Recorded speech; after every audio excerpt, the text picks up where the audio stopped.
അതിൽ ഞാൻ കുറേ സാധനങ്ങളിവിടെ എടുത്തു വച്ചിട്ടുണ്ട്. എന്തൊക്കെയാണെന്ന് പറയാം. ഒന്ന് കീരാർ നെല്ലി. ഇത് കീരാർ നെല്ലി എന്ന് പറയും.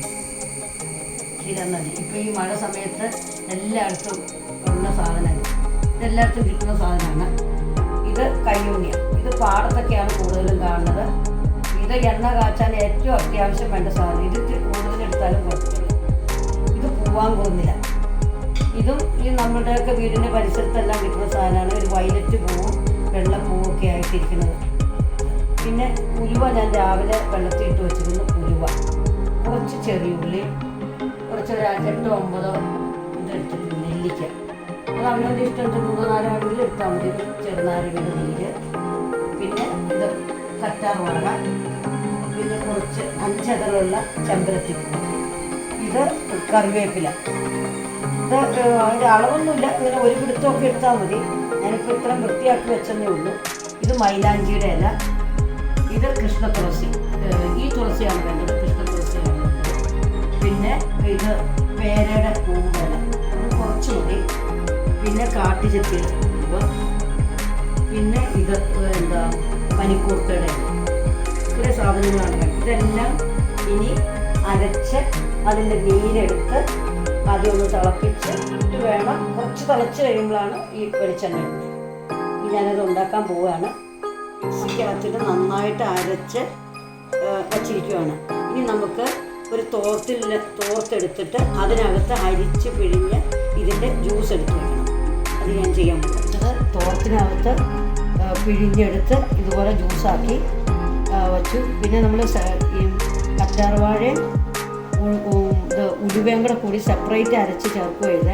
കാരണം വെച്ചാൽ അതിന് രണ്ടിനും തെന്നലുണ്ട്. അപ്പോൾ നമുക്ക് ഈ അതിൻ്റെ ആ അരച്ചത് തോർത്തിനകത്തിട്ട് പിഴിയുമ്പോൾ കിട്ടത്തില്ല, സ്ലിപ്പായി പോകും. അതുകൊണ്ട് അത് ഞാൻ വേറെ അരച്ച് സെപ്പറേറ്റ് ഇതിനകത്ത് ചേർത്തു.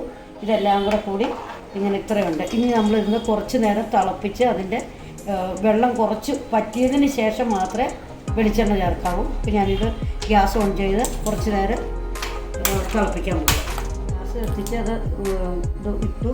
ഇപ്പോൾ തിളച്ചുകൊണ്ടിരിക്കുകയാണ്. കുറച്ച് നേരം അതിൽ തിള തുടങ്ങിയിട്ട് ഇനി നമുക്ക് ഇതിനകത്തേക്ക് കുറച്ച് വറ്റിയിട്ടുണ്ട്. ഇനി നമുക്ക് ഇതിനകത്തേക്ക് ഒരു എണ്ണ ഒഴിക്കാം.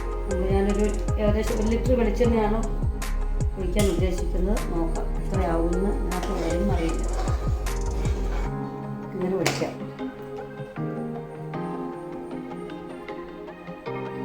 നമുക്ക് ഈ എണ്ണ 1 ലിറ്റർ എണ്ണ ഒഴിച്ചാൽ 1 ലിറ്റർ കിട്ടില്ല. ഒരു 3/4 ലിറ്റർ എങ്കിലും കിട്ടും.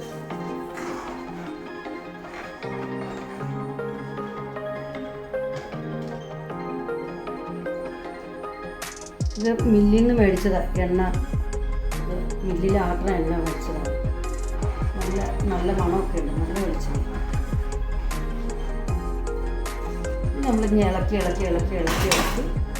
ഇത് ഇതിനകത്തിരിക്കുന്ന ഈ സംഭവമൊക്കെ നല്ല മണൽ പരുവാകുമ്പോഴാണ് ഇത് വാങ്ങുന്നത്.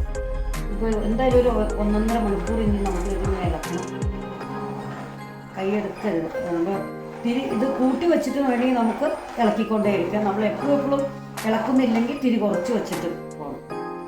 ഇളക്കിക്കൊണ്ടേ ഇരിക്കുവാണെങ്കിൽ ഇതിൻ്റെ തിരി കൂട്ടി വെച്ചിട്ട് നമുക്ക് 4 മണിക്കൂർ കൊണ്ട് നമ്മുടെ എണ്ണ റെഡിയായിട്ടുണ്ട്. നമുക്ക് അങ്ങനെയൊക്കെ നല്ല മണൽപ്പരുവ് എത്തി നമുക്കിത് വാങ്ങണം. ഇനി നമ്മൾക്ക് ഇപ്പോൾ തന്നെ ഇത് ചൂടാറുന്നതിന് മുമ്പ് തന്നെ ഒരു ചെരുവത്തിലേക്ക് നമ്മൾ അരിച്ചൊഴിക്കും. നാളെ കുപ്പിയിലൊക്കെ ആക്കിയാൽ മതി. 4 മണിക്കൂർ എടുക്കും നമുക്കിത് ശരിയായിട്ട്. നല്ല മണമൊക്കെ വരുന്നുണ്ട്. ഇവിടെ ഒരു അങ്ങാടിക്കടയിൽ നിൽക്കണമെന്നുള്ളൊരു മണം വരുന്നത്. നല്ല നിർത്തുവാണേ.